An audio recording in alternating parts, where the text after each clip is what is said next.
맛있어? 아이고 귀여워라. 아이고. 한없이 사랑스러운 아이들.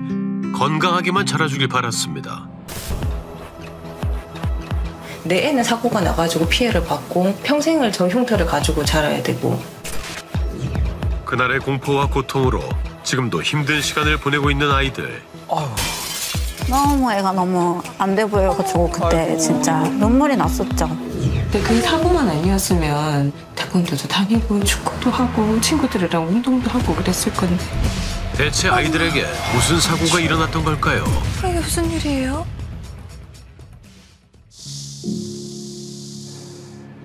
다 만들었어? 응.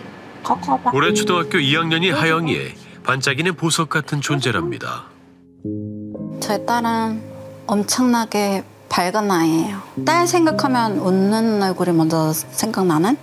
웃음을 짓게 만들려고 해주는 그런 딸이에요. 아유 저 때가 정말 귀여울 때잖아요. 또 많아요. 이뻐라. 아이고 예뻐라. 하지만 활발했던 모습은 사라지고 한 달째 학교도 가지 못하고 있습니다. 아니 대체 무슨 일이 있었던 거죠? 목숨을 위협할 정도의 큰 사고를 당했기 때문입니다. 이 사고가 얼마나 심했던 거예요? 아이니까 뼈도 말랑말랑하고 그래도 말랑말랑하고 그러니까 이 정도지. 어른이었으면 저 중환자실 갔을 거라고. 뭐예요? 대체 그날의 사고는 어떻게 일어난 걸까? 지난 7월 1일 아이의 등교 시간에 전화 한 통이 걸려왔습니다. 맨 처음에 모르는 번호로 전화 왔는데 아이가 다쳤어요. 그래서 언제쯤 올 수 있어요? 이렇게 물어보더라고요. 아 얼마나 놀랐을까요? 놀란 마음에 한달음에 달려간 엄마. 사고 현장에서 마주한 딸의 모습은 처참했다는데요. 가봤더니 애가 얼굴이 피범벅이었죠. 119가 오자마자 상태 체크하잖아요. 치아가 없다 그러는 거예요. 네. 그 두 개는 현장에서 찾고 하나는 자기한테 있다고 하면서 119한테 넘겨주고. 애가 지금 차에 치여가지고 있으니까 빨리 좀 와주세요. 사고 당시 엄마가 직접 119에 신고했다고 합니다. 119예요? 엄마가요? 크게 다쳐 고통스러워하는 딸의 모습에 마음이 무너져 내렸다는 엄마. 앰뷸런스 타고 갈 때도 이게 얼굴이 땡땡 부어가지고 너무 애가 너무 안 돼 보여가지고 그때 진짜 눈물이 났었죠. 수술을 받은 후 엄마는 하영이에게 당시 사고에 대해 들었다는데요. 정신이 들 때 너 어떻게 했어? 그랬더니 차가 와서 바퀴가 나를 지나갔다고 그랬거든요. 대체 어떻게 일어난 교통사고인지 확인하기 위해 당시 CCTV 영상을 어렵게 확보했다는 엄마. 신호등이 초록불로 바뀌고 하영이는 횡단보도를 건너기 위해 뛰어갑니다. 네. 그런데 우회전하던 차가 아이를 그대로 들이받습니다. 저게 아니 초록불이. 초록불인데요? 네. 계속 가네. 밀고 가? 아이를 친 이후에도 차가 멈추지 않았는데요. 그렇죠. 엄마 아파 하고 저를 보는데 못 보겠더라고요 진짜. 사고로 아이의 영구치 3개가 빠졌고 잇몸과 볼 사이의 뼈가 골절됐습니다. 아유. 무사히 수술은 마쳤지만 극심한 통증으로 음식을 먹을 수도 없었답니다. 얼마나 힘들었을까요? 너무 안쓰러워요. 교통사고가 난 지 한 달이 지났지만 여전히 어려움이 많습니다. 열어봐. 이거 줄게 안 박아. 몇 개 없이 갈랐어. 아니, 갈치 있어요. 갈수 없어. 아빠가 다 갈랐는데. 원래 갈치 좋아하는데 가시 때문에 한 입에 안 요즘엔 들어가요. 생선을 잘 안 먹어요. 가시 있으면 이제 찔리니까 잇몸에. 빠진 치아를 임시로 고정해 놓았기 때문에 되도록 자극을 주면 안 된다는데요. 아이들의 경우 자라면서 치아가 붙을 확률도 있다고 합니다. 갈아야겠다. 상처 볼 때마다 부모님 속이 말이 아니겠어요. 그러니까요. 최대한 흉이 덜 지길 바라는 마음에 매일같이 상처 관리를 해준다는 엄마. 상처가 너무 큰데요, 여기저기. 이 모든 게 본인 탓인 것 같아 죄책감에 시달린다는데요. 요즘 따라 붙잡 엄마한테 떨어지지 않으려고 하는 둘째 때문에 하필 그날 하영이를 혼자 보냈다는 겁니다. 둘째가 너무 엄마한테 안 떨어지려고 해가지고 계속했다가 요즘 근래 안 따라갔던 건데 둘째가 울면서 이제 1층까지 와가지고 따라 안 되겠다 하면서 이제 너 혼자 갈 수 있지 그러면서 보냈는데 내가 같이 가줬으면은 사고 안 냈을 수도 있지 않았을까. 죄책감이 엄청 어머님 크시겠어요. 탓이 아닌데. 그런 생각했죠. 대체 대체 아이를 차로 친 운전자는 누구일까? 딱 봐도 노인이니까 70대 중반, 후반? 이렇게 봤는데 80대더라고요. 사고 현장에서 마주한 운전자는 이해할 수 없는 말들을 늘어놓았다는데요.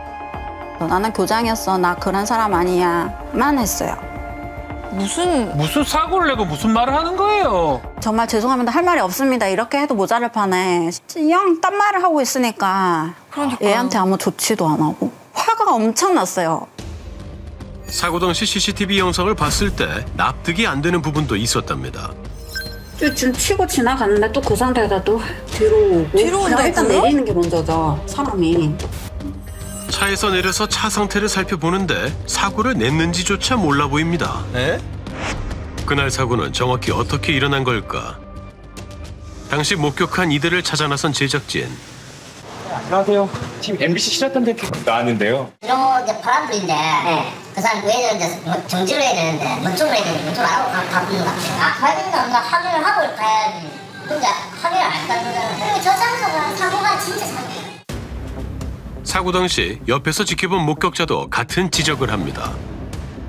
저기서 우회전을 해서 들어오는 차가 초록불이었는데 멈추지도 않고 바로 오는 바람에 아기가 바로 치여서 앞바퀴 뒷바퀴로 아기 얼굴 턱 쪽을 밟아가지고 이빨도 다 빠지고 깔리고 나서 얼굴을 봤는데 얼굴에 핏줄이 다 터져서 그런지 얼굴 다 빨갛더라고요.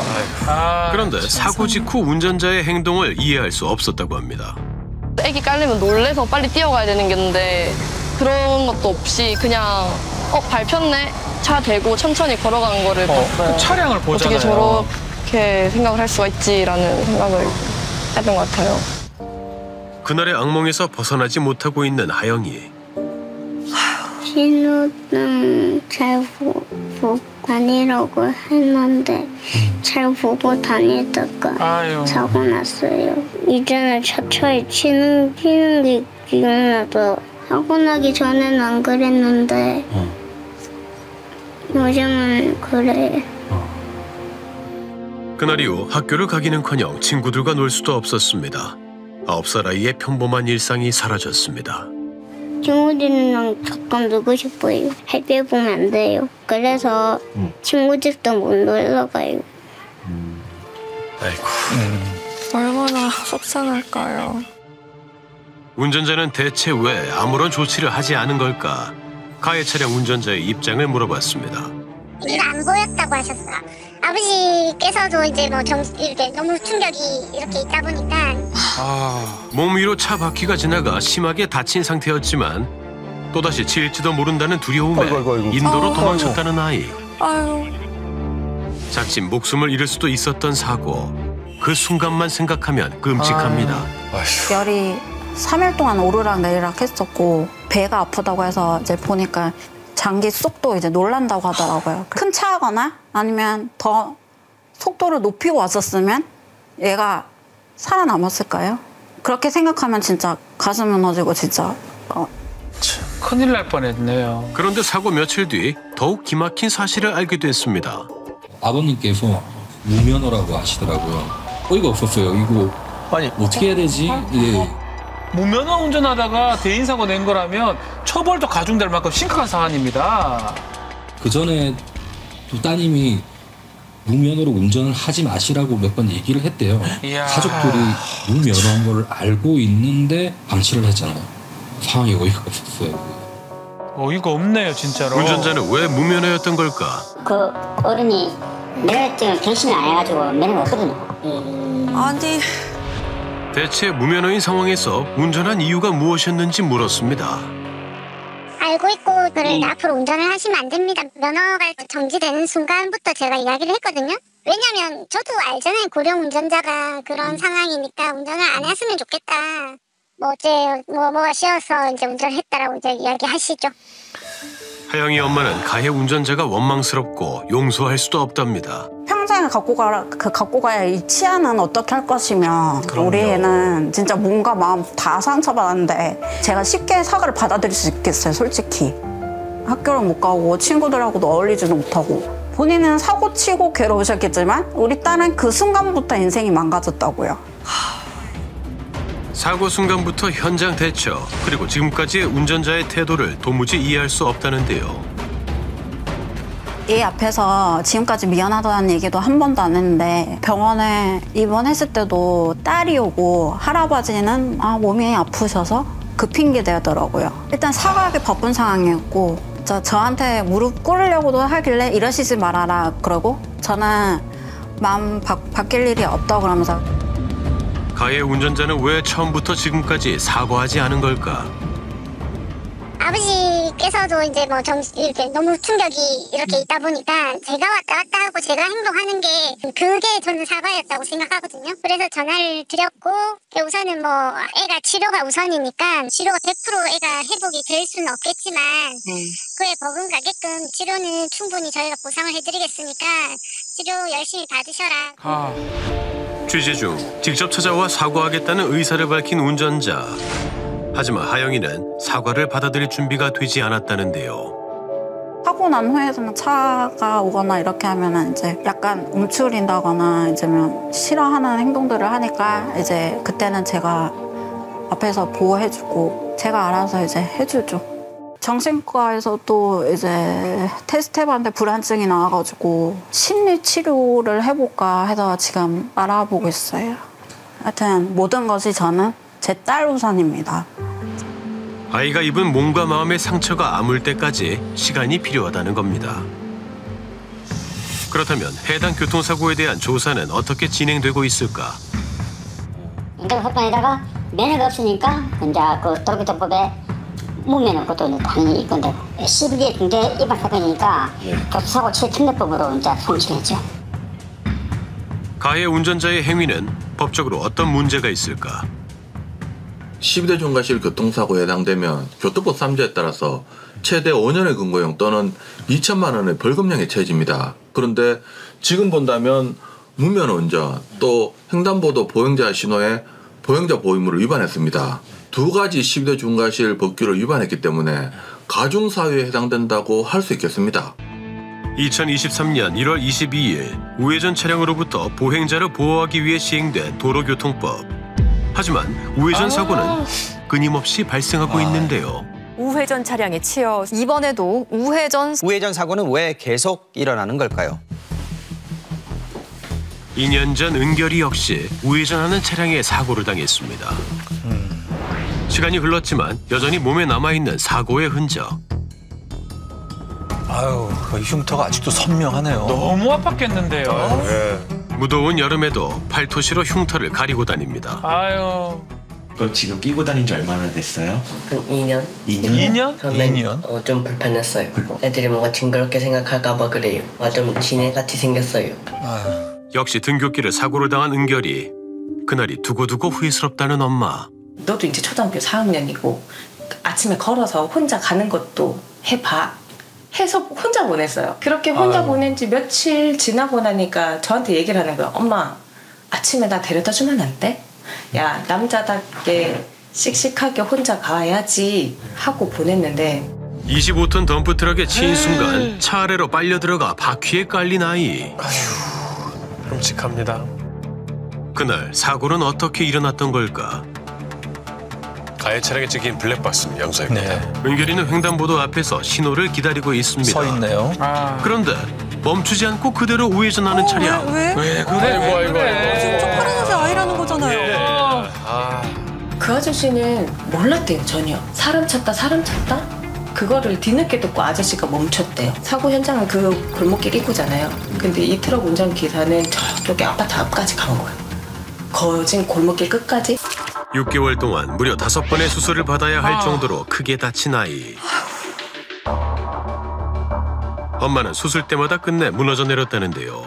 제가 병원에 있을 때 애 앞에서 한 번도 안 울었거든요. 내가 울면은 내 새끼가 무너질 수도 있겠다 이 생각이 드니까 제가 병원에 있을 때 제일 심하게 무너졌던 날이 이 날이었던 것 같아요. 트럭 바퀴에 깔려 팔꿈치와 허벅지 뼈가 조각조각 났습니다. 그래서 철심으로 뼈를 고정하는 수술을 받았습니다. 사고로 한순간에 무너진 일상. 가족 모두 여전히 고통의 시간을 보내고 있습니다. 사고 발생 전 태권도를 무척이나 좋아했던 은결이 사진으로만 봐도 표정이 정말 밝아요. 예. 태권도를 진짜 너무 좋아했어요. 정말 즐겁게 다녔어요. 제가 얘를 태권도를 보내면서 얘도 너무 즐거워했고 행복해했거든요. 너무나도 좋아했던 태권도였지만 사고 이후 할 수 없게 됐습니다. 못하겠죠. 팔에 압박이 가해지면 수술 부위가 자칫 터질 수 있다는 겁니다.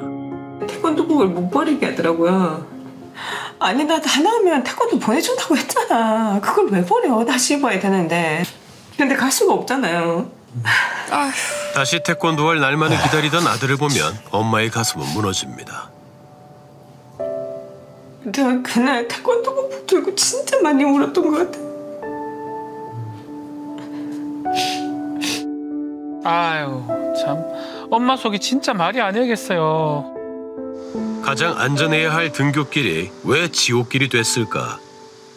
사고가 발생한 곳은 어린이 보호구역인데 인력 부족 문제로 교통안전지도가 이루어지고 있지 않다는 겁니다.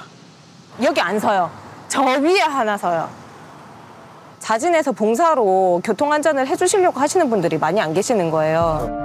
사고 발생 도로에서 한 블록 떨어진 곳에 학교가 있는데요. 학교에서 불과 300m도 떨어지지 않은 곳인데도 학교 근처 도로에만 교통안전지도가 이루어지고 있다는 겁니다. 굉장히 가까운 곳인데요. 그러니까요. 네. 이쪽 편에 사는 아이들이 신호등을 건너서 학교로 가는 거예요. 제가 봤을 때 여기는 무조건 사야 돼요. 지난달 사고를 당했던 하영이 엄마도 같은 문제를 제기했는데요. 원래 그 사거리에 녹색 어머니라고 하죠. 겨울까지만 있고 그게 없어졌거든요. 지금 여기만 안 하는 거고 저 학교 앞에는 아직도 한다고 하더라고요. 하영이가 다니는 학교 앞에 등굣길 모습입니다. 교통지도를 하면 사고를 예방할 수 있겠습니다. 그쵸, 차들이 신호를 확실히 지키죠. 그러면. 특히 사고가 발생한 도로는 등하굣길에 교통량이 많다는 겁니다. 등하교 할 때 이제 그때는 이제 애들이 학교 이제 가방을 지고 이렇게 왔다 갔다 하거든요. 보행자가 횡단보도를 건너는 상황에서도 정지하지 않는 차량. 그냥 다 가잖아요. 아이고. 지금도 똑같아요. 네. 위험해 보이는 상황도 많이 보여요. 특히나 아이들은 더 위험합니다. 오토바이도 마찬가지고요. 예. 횡단보도 위에 사람이 있는데. 예. 네. 저기 택시 같은 것도 보이시죠? 지금 바로 가는 거. 우회전 차량들로 인해 사고의 가능성이 높은 지역이다 보니 걱정이 크답니다. 뭐가 그렇게 급하실까요? 사고 현장 볼 때도 진짜 여기는 위험한 곳이다라고 생각이 들었는데 이게 이제 제 딸한테 오니까 네.